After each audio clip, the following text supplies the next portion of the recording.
all know moms want to make the best choices for their children. When making the best choices, there are some options.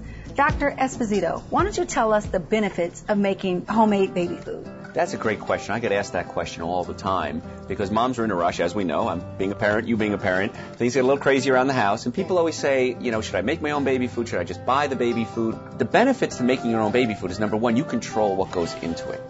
Number two, you can make a lot of raw baby food because when you cook things, nutrients start to break down. The other benefits of making your own baby food is you can get variety.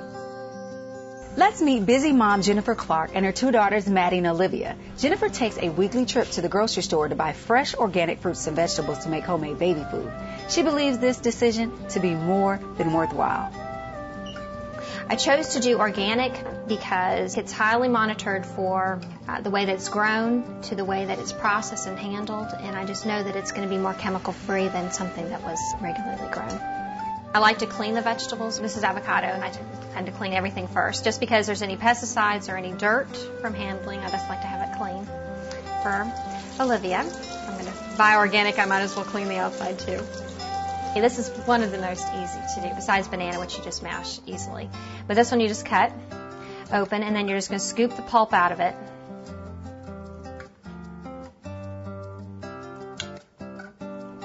And then mash it up with your fork.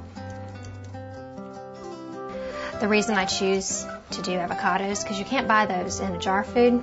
Yeah, avocados are great because they're real mushy, and they have a lot of what's called omega-3 fatty acids, omega-6 fatty acids, omega-9 fatty acids. You hear about fatty acids all the time. Fatty acids are real important for the baby because it helps produce brain. And I think what's great about doing it in the trays is that you actually know the portion that you have, and so you can monitor how much they're eating too, which I think is great.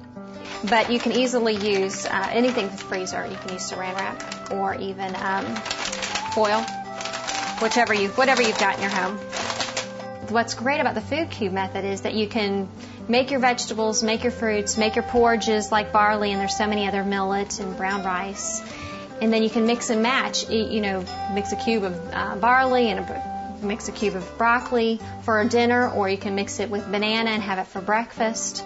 I love to use the barley because not only is it a great nutrient source for Olivia, but also it's very versatile. With breakfast, you can use it in breakfast or lunch or dinner. And it is a great food because it's not refined or processed. While the barley is grinding, I will go ahead and get 1 cup of water, and I'll put it into my pot and get it starting to boil.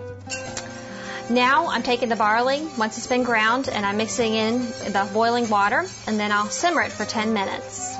And I just let it sit, and I'll occasionally stir it. At the beginning, especially with the hospital stays that Olivia had, she was quite underweight.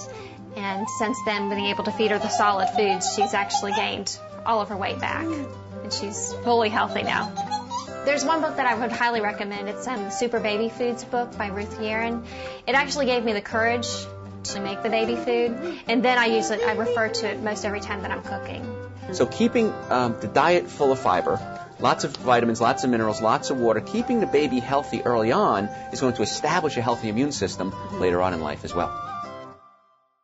Another good reason for choosing organic foods for you and your baby, you eliminate harmful pesticides since organic farmers work in harmony with nature.